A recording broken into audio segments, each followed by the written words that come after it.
Guys, आज मैं लेकर के आया हूँ आपके लिए एक और न्यू सीरीज। और ये सीरीज वाकई में काफी खतरनाक और एक्शन से भरी हुई है।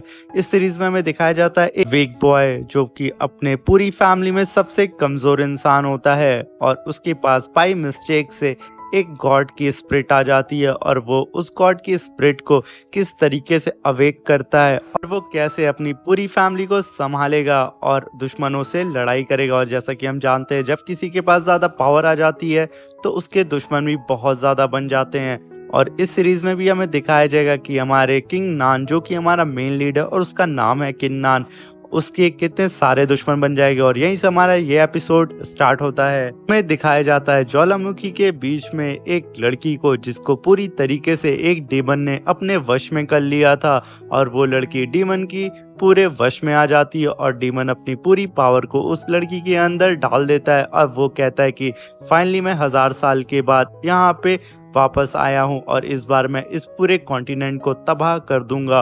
और ये कह करके वो यहाँ पे हंस रही होती है। और तभी हम देखते हैं कि हमारा मेन लीड किन नान और उसके साथ एक खूबसूरत सी लड़की इसे रोकने के लिए आए हुए वो रहते हैं। और तभी इन दोनों के बीच में फाइट होना स्टार्ट हो जाती है और वो लोग इस डीमन गर्ल को हरा नहीं पाते हैं, क्योंकि वो डीमन गर्ल के पास अब डीमन लॉर्ड की पावर आ चुकी होती है। अभी वो डीमन गर्ल बोलती है कि तुम लोग इतनी कम कल्टीवेशन लेकर के मुझसे फाइट करने के लिए आए हो। और वो खींच करके किड्डान को एक लात मार देती है और अपने आसपास खूब ढेर सारे कफन्स को उड़ा के लाती है और उनमें से सारी पावर को खींच करके किन्नान की ओर छोड़ देती है। और किन्नान ये देख करके अपने शॉर्ट फॉर्मेशन को अवेक करता है और ढेर सारी मल्टीपल शॉट को उसकी ओर छोड़ देता है। और यहाँ पे इन दोनों की पावर एक दूसरे से टकरा के वहीं पे खत्म हो जाती है। और तभी हम देखते हैं किन्नान आगे बढ़ के उससे अपनी शॉट से फाइट करने लगता है, मगर फिर से डीमन गर्ल कहती है कि तुम्हें मुझसे फाइट करने के लिए और कल्टीवेशन करके आना चाहिए था, क्योंकि तुम लोग इतनी कम कल्टीवेशन से मुझसे फाइट नहीं कर सकते हो।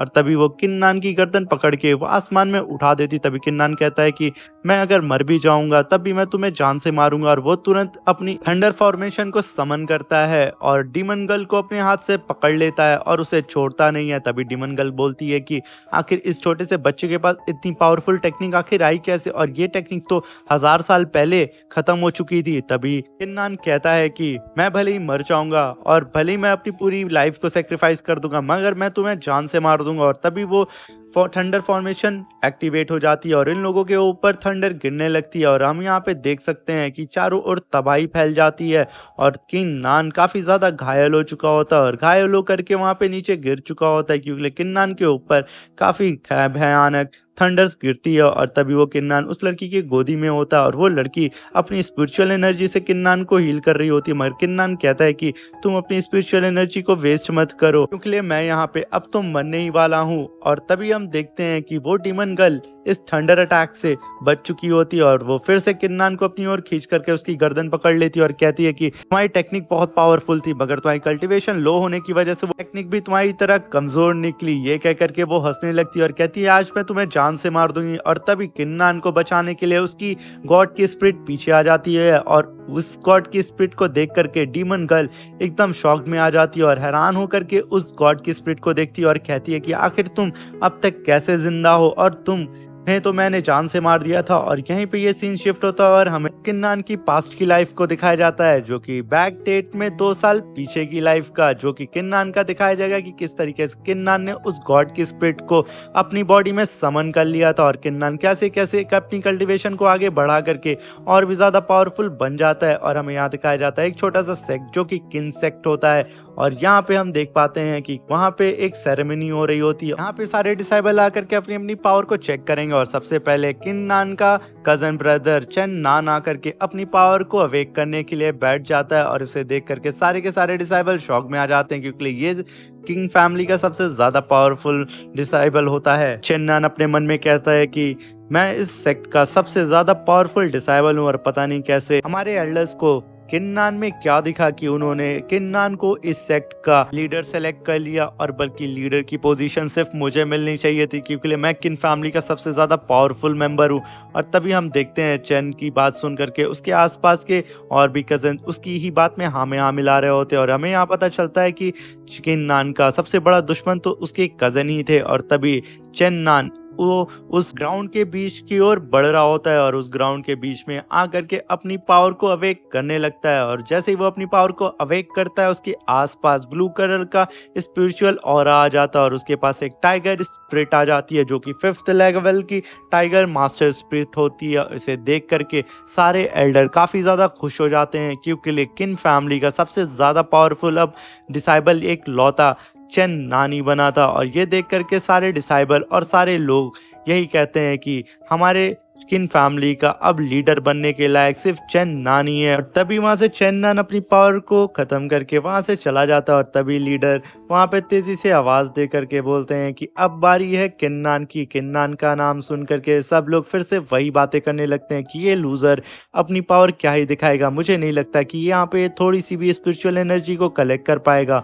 मगर किन्नान इन लोगों की बात को इग्नोर करके अपनी सर्वेंट के साथ धीरे धीरे आगे बढ़ रहा होता है उस ग्राउंड की ओर। और उसके पीछे आई हुई उसकी सर्वेंट काफी ज्यादा उदास हो रही होती है। मगर तब भी वहाँ पे खड़े हुए सारे के सारे कजन्स उसका मजाक उड़ा रहे होते हैं कि ये लूजर को तो यहाँ आना भी नहीं चाहिए था, ये तो डिजर्व भी नहीं करता है कि वो यहाँ पे आए। और उसकी सर्वेंट को भी लड़कियां छेड़ रही होती हैं और कहती हैं तुम इस लूजर के साथ क्यों हमेशा घूमती रहती हो, इसके पास तो कल्टीवेशन की पावर भी नहीं है। मुझे नहीं लगता वहाँ पे जा करके वो एक पत्थर को भी हिला पाएगा। मगर किन्नान इन सब की बात सुन करके इग्नोर करता है और धीरे धीरे उस ग्राउंड के बीच में पहुंचता है और बैठ करके अपनी पावर को अवेक करने लगता है और अपने आसपास स्पिरिचुअल एनर्जी को कलेक्ट करने लगता है। और तभी वहाँ पे सारे उसके कजन कहते हैं इस गधे के पास कम से कम थोड़ी सी तो पावर है। तभी चन्नान कहता है मुझे नहीं लगता कि ये कुछ भी यहाँ पे कर पाएगा। और तभी हम देखते हैं कि किन्नान वहाँ पे अपनी पूरी स्पिरिचुअल एनर्जी को कलेक्ट कर चुका होता है और उसे देख करके ऐसा लगता है कि वो यहाँ पे बहुत बड़ा धमाका करने वाला है। मगर फिर हम देखते हैं उसकी स्पिरिचुअल एनर्जी धीरे धीरे गोल्डन में चेंज हो रही होती है और वहाँ पे एक स्वॉर्ड वेपन अपीयर होता है। और उस स्वॉर्ड वेपन को देख करके सारे के सारे एल्डर शॉक हो जाते हैं। मगर ये स्वॉर्ड वेपन सिर्फ 1st लेवल का होता है। और जैसा कि हमने देखा था कि चेन नान जो कि किन्नान का भाई था, उसने 5th लेवल की टाइगर स्पिरिट को अवेक किया था और टाइगर स्पिरिट इस स्वॉर्ड वेपन से बहुत ज़्यादा पावरफुल थी, क्योंकि स्वॉर्ड वेपन सिर्फ 1st लेवल का था। इस वजह से अगर ये 5th लेवल का होता तो इसकी पावर के टक्कर में कोई भी नहीं खड़ा हो पाता। तभी किन्नान अपनी उस स्वॉर्ड को अपने अंदर रख लेता है, क्योंकि अभी भी लोग इसका मजाक उड़ा रहे होते हैं, क्योंकि किन्नान ने अभी तक अपनी पावर को और भी ज्यादा नहीं बढ़ाया था और किन्नान से बहुत ज्यादा पावरफुल हो चुका था। और तभी हम देखते हैं किन्नान बेचारा बहुत ही मुश्किल से अपनी उस 1st लेवल के वेपन को अवेक कर पाया था। मगर अभी भी लोग उससे खुश नहीं थे और उसे उल्टा सीधा बोल रहे थे। और तभी हम देखते हैं चन्नान के पास आकर के उसके और कजन कहते हैं कि बड़े भाई हमें भी अपने साथ शामिल कर लें और अपने साथ कल्टीवेशन सिखाएं कि हम आगे चल करके किन्नान को इस लीडर की पोजीशन से हटाने में आपकी मदद करें। तभी किन्नान अपने स्वॉर्ड स्पिरिट को अपने अंदर समन कर लेता है और चुपचाप वहां से जाने लगता है। तभी चन्नान फिर कहता है कि इस गधे को तो मैं किसी भी कीमत पे इस सेक्ट का लीडर बनने नहीं दूंगा और किन फैमिली का लीडर बनने के लायक सिर्फ और सिर्फ मैं ही हूँ। तभी चन्नान अपने एल्डर और अपने कजन ब्रदर से कहता है कि मैंने सुना है कि फैंग फैमिली का फैंग रोलॉन वो भी अभी इस समय 5th लेवल की मास्टर स्पिरिट को अवेक कर चुका है। और जैसा कि आप सब लोग जानते हैं कि हमें जल्द से जल्द और भी ज़्यादा पावरफुल बनना होगा और हमारे सेक्ट को लीड करने वाला कोई पावरफुल मेंबर ही चाहिए होगा। अगर ऐसा नहीं हुआ तो वो फैंग फैमिली हम पर अटैक कर देगी और हमारे सेक्ट की पोजीशन को हमसे छीन लेगी। इस बात को सुन करके सारे एल्डर भी एग्री हो जाते हैं और यही कहते हैं कि अगर जल्द से जल्द किन्नान ने अपनी पावर का वेक नहीं किया और पावरफुल नहीं हुआ तो हम ये चीज़ चन्नान को दे देंगे। और तब यहाँ सीन शिफ्ट होता हमें दिखाया जाता है सारे एल्डर बैठ करके आपस में बात कर रहे होते हैं और कहते हैं कि अगर हमारे ग्रेट ग्रेट एल्डर जो कि एक मार्शल गॉड थे, अगर उन्होंने ये भविष्यवाणी नहीं की होती किन्नान आगे चल करके बहुत ही ज़्यादा पावरफुल बनेगा और हमारे सेक्ट का नाम रोशन करेगा और वो इतना ज़्यादा पावरफुल होगा कि पूरे कॉन्टिनेंट में उसके कितना ताकतवर कोई भी नहीं होगा। मगर यहाँ पे तो सब चीज़ें उल्टी हो रही हैं और अगर जल्द से जल्द हमने ये फैसला नहीं लिया कि किन्नान को हम उस पोस्ट से नहीं हटाए तो हमारी ये पूरी की पूरी किन फैमिली तबाह हो जाएगी। और तभी उसमें से एक एल्डर कहता है कि अभी जुआन लिंग सेट से हमारी सिटी में एक फरमान आया है और उसमें कहा गया है कि हमारी सिटी से इस बार एक स्टूडेंट को वो लोग अपने सेक्ट में शामिल करेंगे और तुम लोग जानते हो कि जुआन सेक्ट में शामिल होना कितनी बड़ी और प्राउड की बात है। उस सेक्ट में जाने के लिए यहाँ पे एक सेरेमनी रखी जाएगी और यहाँ पे सारे के सारे सेक्ट के डिसाइबल आपस में कंपटीशन करेंगे और जो भी जीतेगा उस सेक्ट में जा पाएगा और उसे ही उस सेक्ट में एडमिशन मिलेगा। मगर मुझे तो डर है कि हमारी लिन फैमिली शायद ही जीत पाए, क्योंकि फैंग फैमिली काफ़ी ज़्यादा पावरफुल है और मैंने सुना है कि फैंग फैमिली का रोल ऑन काफ़ी ज़्यादा पावरफुल है और उसने अभी हाल ही में जो अपनी मार्शल स्पिरिट को अवेक किया है वो भी काफ़ी ज़्यादा पावरफुल है। हमें कैसे भी करके उसको रास्ते से हटा करके अपनी किन फैमिली के किसी डिसाइबल को आगे बढ़ाना होगा और चेन नान बेस्ट रहेगा और कैसे भी हमें करके चेन नान को इस कंपटीशन में हमें जिताना ही होगा।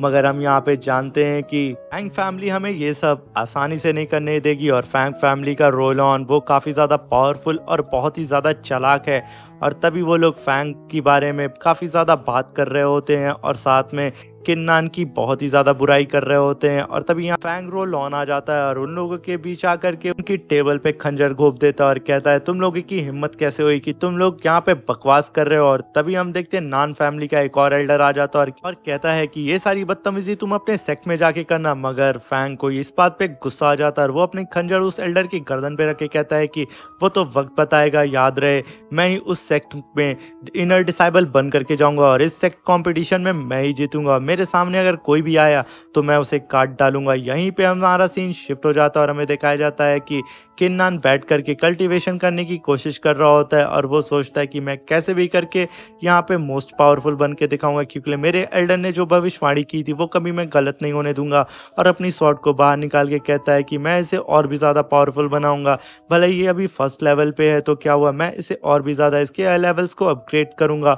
और फिर किन्नान बैठ करके वहीं पे कल्टीवेट करने लगता है और कल्टीवेट करते करते उसको काफ़ी टाइम बीत जाता है और फिर वो अपनी स्वॉर्ड को बाहर निकाल करके अपनी स्वॉर्ड को चेक करने लगता है। फिर कहता है कि मैं कैसे भी करके इस पूरे कॉन्टिनेंट में सबसे ज़्यादा पावरफुल बन करके दिखाऊंगा और मेरे सामने कोई भी नहीं टिक पाएगा और मैं अपनी फैमिली को प्रोटेक्ट करके ही रहूंगा। और यहीं पे हम सारा सीन शिफ्ट होता है और दिखाया जाता है कि फैंग नंग अपने बीते हुए पल के बारे में याद कर रहा होता है कि कैसे वो एक जंगल में घूम रहा होता है और उसे एक गॉड मिलता है जो कि काफ़ी ज़्यादा घायल हो चुका होता है। और तभी वो गॉड कहता है कि जैसा कि मैं तुम्हें देख पा रहा हूँ कि तुम्हारी सोल बहुत ही ज़्यादा प्योर है और मैं तुम्हें अपनी सोल देना चाहता हूँ, क्योंकि मैं यहाँ पे मरने वाला हूँ और अगर तुमने कल्टीवेट करके मेरी सोल को अवेक कर लिया और अपनी बॉडी से मर्ज कर लिया तो तुम मेरी पावर को यूज़ कर पाओगे।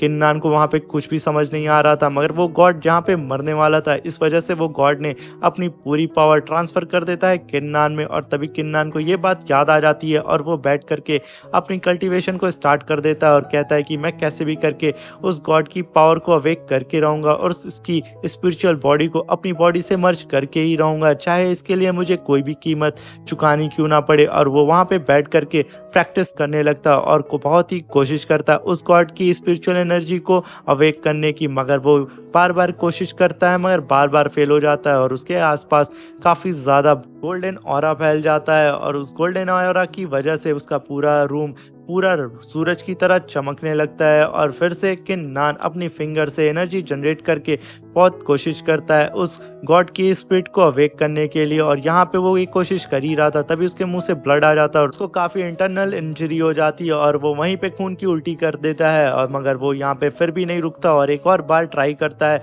और बहुत कोशिश करने के बाद फाइनली वो अपनी बॉडी को इतनी हद तक पुश कर देता है जिसकी वजह से वो वहीं पे बेहोश हो जाता है, क्योंकि उसका काफ़ी सारा खून गिर चुका होता है। और वहीं पे हम देख पाते हैं जैसे ही वो ज़मीन पर गिरता है और वहाँ पे वो उस गॉड की स्पिरिट को समन कर चुका था और अवेक कर चुका था और उस गॉड की बॉडी अपीयर होती है जो कि काफ़ी ज़्यादा खतरनाक दिख रही थी, क्योंकि उसने समुराई का पूरी तरीके से कवच पहना हुआ था।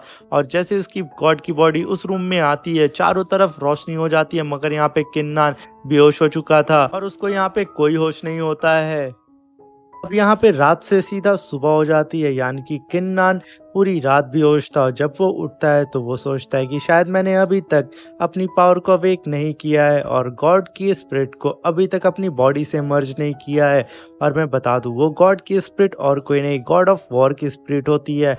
और तभी किन्नान सोचता है कि मुझे कैसे भी करके आज ही कल्टीवेट करके गॉड की स्पिरिट को अवेक करना ही होगा। और तभी तुरंत वो बैठ जाता है कल्टीवेशन करने के लिए और वो कल्टीवेशन कर ही रहा होता है, उसे काफ़ी ज़्यादा तकलीफ हो रही होती है और उसके सर सर में दर्द हो रहा होता है, वो अपना फ़ोकस और कंसंट्रेशन नहीं लगा पा रहा होता, मगर वो बहुत मुश्किल से फिर से एक बार और बैठता और कल्टीवेट करने लगता है। और यहाँ पे हम देख पाते हैं कि किन्नन अपने कॉन्शियस ऑफ माइंड में चला जाता है और वहाँ पे जाकर के वो काफ़ी ज़्यादा हैरान हो जाता है, क्योंकि ये पहली बार अपने कॉन्शियस ऑफ माइंड में आया हुआ रहता है और वो अपने कॉन्शियस ऑफ माइंड में चल ही रहा होता है। तभी वहाँ पे एक फॉर्मेशन अपीयर होता है। ये देख करके किन्नन काफ़ी हैरान हो जाता है और कहता है आखिर ये क्या है और मैं कहाँ पे आ गया हूँ।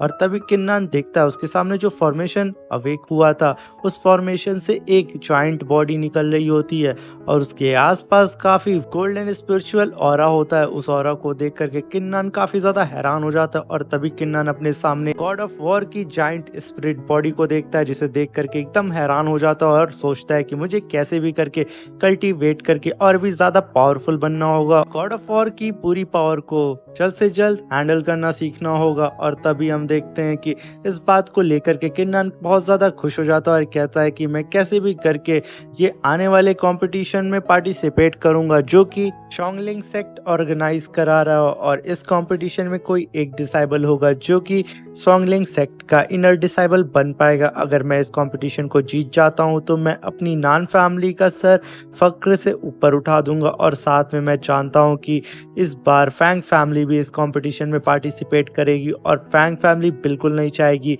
कि मेरी नान फैमिली इस कंपटीशन को जीते, क्योंकि ये फैंग फैमिली हमेशा से हमारी फैमिली को बुली करते हुए आई है। और इस बार ऐसा कुछ भी नहीं होने दूंगा और इस बार मैं कैसे भी करके इस कंपटीशन में जीतूंगा और शोंगलिंग सेक्ट का इनर डिसाइबल मैं बन के दिखाऊंगा और अपनी फैमिली के सामने मैं ये प्रूव करूंगा कि मैं कोई वीक लीडर नहीं हूँ। अभी किन्नन बैठ करके वहाँ पे कल्टीवेट करना स्टार्ट कर देता है, क्योंकि वहाँ पे स्पिरिचुअल ऑरा इतना ज्यादा होता है जिसकी वजह से किन्नन की कल्टीवेशन एक लेवल अप हो जाती है, जिसकी वजह से किन्नन बहुत ज्यादा खुश हो जाता है। अब किन्नन सीधे फर्स्ट लेवल ऑफ बॉडी टेम्परेनिंग के पीक पे पहुंच जाता है, जिसकी वजह से किन्नन इतना खुश हो जाता है और अपनी बॉडी में काफी खतरनाक ऑरा प्रेशर को फील करता है। और तभी हम देखते हैं गॉड ऑफ वॉर की स्पिरिट बॉडी को, जिसे देख करके किन्नन कहता है कि ये जैसा फोटो में दिखती है वैसी बिल्कुल भी नहीं है। और यही सीन शिफ्ट होता है। किन्नन की सर्वेंट उसके लिए बॉडी रिफाइनिंग पिल लेकर के जा रही होती है और तभी उसको कुछ स्टूडेंट्स आकर के रोक देते हैं, जो कि किन्नन के ही कजन्स होते हैं। और तभी उसकी सर्वेंट को रोक करके बोलते हैं कि आखिर तुम इतनी जल्दी में कहाँ जा रही हो। तभी उसकी सर्वेंट बोलती है कि मैं तो अपने यंग मास्टर के लिए बॉडी रिफाइनिंग पिल लेकर के जा रही हूँ। और तभी उसमें से एक शाओ बंदा उसकी पिल को छीन लेता है और देखने लगता है और वो देखता है कि किन्नन को 10 पिल दी जा रही है, वो भी बॉडी रिफाइनिंग की। तो कहता है ये तो हमारे साथ बहुत गलत हो रहा है, ये कैसे हो सकता है। बड़े कचड़े को जो कि मुझसे भी लेवल में कम है उसे इतनी अच्छी वीआईपी ट्रीटमेंट दी जा रही है, मगर बेचारी किन्नन की सर्वेंट यहाँ पे कुछ भी नहीं बोलती है और वो चुपचाप खड़ी रहती है, क्योंकि वो इतना ज्यादा डर जाती है उन लोगों से कि वो कुछ बोलती ही नहीं है और चुपचाप किनारे खड़ी रहती है। वो लोग उसे ढकेल के वहां से चले जाते हैं और वो बेचारी खड़ी होकर के सिर्फ देखती रह जाती है। और तभी वो पीछे से आवाज भी लगाती है, प्लीज ये पिल मुझे वापस कर दें, क्योंकि ये पिल हमारे यंग मास्टर के लिए। मगर वो लोग कहते हैं तुम्हारा यंग मास्टर एकदम वेस्ट है और वो किसी लायक का नहीं है, बेटर यही होगा कि ये पिल मैं खा लूं और खा करके मैं अपनी बॉडी को रिफाइन करूं और कम से कम मैं तो इस पिल को खा करके अपने सेक्ट के लिए कुछ कर तो पाऊंगा। तुम्हारा मास्टर तो उसके लायक भी नहीं है और वो एकदम कचड़ा है। और यहाँ पे सीन शिफ्ट होता में दिखाया जाता है कि किन्नन वहाँ पे अपनी मार्शल आर्ट की प्रैक्टिस कर रहा होता है और फर्स्ट लेवल ऑफ बॉडी टेम्परेरिंग को चेक कर रहा होता है। और तभी किन्नन एक खींच के जमीन पे पंच मारता है, जिसकी वजह से आसपास पूरा ऑरा फैल जाता है, जिसकी वजह से वो इतना ज्यादा खुश हो जाता है और कहता है कि फाइनली मेरी बॉडी इतनी ज्यादा स्ट्रांग हो चुकी है कि मैं एक पहाड़ को भी एक पंच में चकनाचूर कर सकता हूँ। और इस बात से किन्नन एकदम खुश हो जाता है और उसकी बॉडी एक लोहे की तरह सख्त हो जाती है। तभी वहां से पीछे से आवाज आती है किन्नन। हम देखते हैं कि वही वो बंदा था जो किन्नन की सर्वेंट को परेशान कर रहा था। वो दरवाजा तोड़ करके किन्नन के पैलेस में घुस जाता है और कहता है कि हमारे साथ गलत हो रहा है और मुझे यहाँ पे इंसाफ चाहिए। तभी किन्नन कहता है एक तो तुमने मेरा दरवाजा तोड़ दिया, ऊपर से तुम कह रहे हो तुम्हें इंसाफ चाहिए, आखिर तुम लोग चाहते क्या हो मुझसे। तभी शाओ कहता है कि हमारी कल्टीवेशन मुझसे भी कम है और तुम्हें 10 बॉडी रिफाइनिंग पिल दी जा रही है और हम लोगों को सिर्फ 5, ऐसा कैसे हो सकता है, हम तो तुमसे कल्टीवेशन में बहुत आगे हैं, ये बहुत गलत हो रहा है। तभी किन्नन कहता है कि अगर तुम्हें इन सब चीज़ों से कोई भी शिकायत है तुम जाकर के उन चारों एल्डर से बात कर सकते हो, जो कि ये डिसाइड करते हैं कि किसको कितनी पिल मिलेगी। और अगर तुम वहाँ पे भी सर्टिफाइड नहीं होते तो तुम जाकर के फार्मेसी एल्डर से भी बात कर सकते हो कि आखिर ये ऐसा क्यों हो रहा है और यहाँ से तुम लोग दफा हो। शाओ बोलता है कि माना कि हमारे ग्रेट एल्डर ने तुम्हें हमारे सेक्ट का लीडर बना दिया था और तुम्हारे फादर ने ये पोजीशन तुम्हें दे दी, मगर तुम इसके लायक नहीं हो। तुम्हारे फादर ने एक बहुत ही गलत फैसला लिया था तुम्हें हमारे सेक्ट का लीडर बना करके। तभी इस बात को लेकर के क्विन बहुत ज्यादा उदास हो जाता है, क्योंकि क्विन अपने फादर से काफी सालों से नहीं मिला होता है और वो वहीं पे खड़ा होकर के अपना मुंह लटका लेता है। तभी ब्रदर शाओ इस चीज को देख करके उसकी हिम्मत और बढ़ जाती है और वो कहता है कि तुम एक सिर्फ डिजास्टर हो हमारे सेक्ट के लिए, और तुम बेहतर यही होगा कि अपनी पोजीशन को ब्रदर चिन नान को दे दो। और तभी हम देखते हैं क्विन अभी भी कुछ नहीं बोलता और यहीं पे सीन शिफ्ट हो जाता है और हमें फार्मेसी का सीन दिखाया जाता है, जहाँ पे चिन्नान आकर के फार्मेसी एल्डर को ग्रीट करता है और यहाँ पे हमें पता चलता है कि वो फार्मेसी एल्डर चिन्नान का फादर होता है और वो चिन्नान के पास आकर के उसे 10 बॉडी रिफाइनिंग पिल देता है, एकदम क्विन के बराबर उसे भी ट्रीटमेंट दी जाती है। और फिर कहता है वो फार्मेसी एल्डर की कैसे भी करके तुम इस कंपटीशन को जीत जाना जो कि सॉन्ग सेक्ट ऑर्गेनाइज करा रहा है, और मैं चाहता हूँ कि तुम कल्टीवेट करके और भी ज़्यादा पावरफुल बन जाओ और फैंग फैमिली को यहाँ पे पूरी सिटी के सामने हरा दो। और मुझे ये बताओ कि तुम यहाँ पे आने में इतना लेट क्यों हो गए। तभी चिन्हाओ कहता है कि फादर मुझे माफ़ कर दे, मैं पूरी रात कल्टीवेट कर रहा था, इस वजह से मुझे यहाँ पे आने में काफ़ी लेट हो गया। तभी चिन्हाओ का फादर कहता है कोई बात नहीं, तुम कल्टीवेट कर रहे थे ना, मैं इसी बात से खुश हूँ। और तभी वहाँ पे क्विन की सर्वेंट आ जाती है और वो चिल्ला के कहती है मास्टर मास्टर, और वो जैसे देखती है कि वहाँ पे चिन्हाओ भी है तो वो कुछ पल के लिए वहाँ शांत हो जाती है और फिर बोलती है कि मास्टर बहुत बड़ी गड़बड़ हो गई है। तभी फार्मेसी एल्डर बोलते हैं क्या हुआ। हमारे यंग मास्टर को ब्रदर शाओ परेशान कर रहे हैं और उनकी बॉडी रिफाइनिंग पिल भी मुझसे उन्होंने छीन ली है। ये बात सुनकर चिन्नान काफी खुश हो रहा होता है, ये सारा प्लान इसका ही होता है। तभी फार्मेसी एल्डर बोलते हैं जल्दी से मेरे साथ चलो, वो वहां से तुरंत निकल जाते हैं क्विन के पास आने के लिए। और यहाँ सीन शिफ्ट होता है, हम देखते हैं कि ब्रदर शाओ अभी भी क्विन के फादर के बारे में उल्टा सीधा बोल रहा होता है। तभी क्विन बोलता है कि आखिर तुम लोग मुझसे चाहते क्या हो।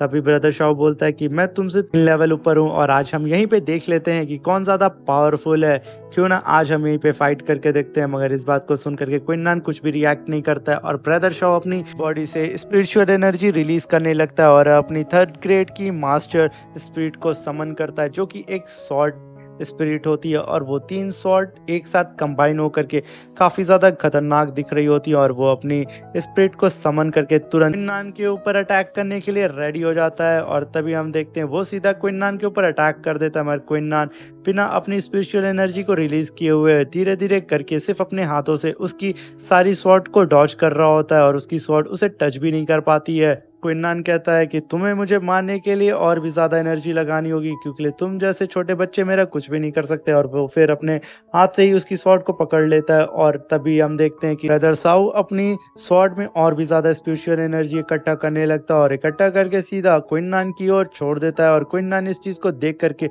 जरा भी नहीं घबराता और अपने एक ही पंच से उस स्वॉर्ड के टुकड़े कर देता है और उस स्वॉर्ड के टुकड़े चारों ओर बिखर जाते हैं। ये देख करके सब एकदम हैरान हो जाते हैं और यहीं पे हमारा ये एपिसोड खत्म हो जाता है। अब मिलते हैं इसके नेक्स्ट एपिसोड में। अगर आपको ये सीरीज पसंद आ रही है और अगर आप चाहते हैं कि मैं इसके नेक्स्ट एपिसोड को जल्द से जल्द अपलोड करूं, तो चैनल को लाइक और सब्सक्राइब करके जाइएगा और मुझे ज़रूर बताइएगा कि आपको ये एक्सप्लेनेशन और ये सीरीज कैसी लगी। तो कमेंट करना बिल्कुल भी मत भूलिएगा। अब मिलते हैं इसके नेक्स्ट एपिसोड में और नेक्स्ट एपिसोड में हमें पता चलेगा कि हमारा क्विन आखिर उस स्वॉर्ड को तोड़ने के बाद आखिर उस ब्रदर शाओ का क्या हाल करता है। और जहाँ तक हमने इस सीरीज के ट्रेजर को देखा है वो काफी ज्यादा खतरनाक और काफी ज्यादा एक्शन से भरा हुआ है। तो मिलते हैं अब इसके नेक्स्ट एपिसोड में। क्यों, बाय बाय, टेक केयर।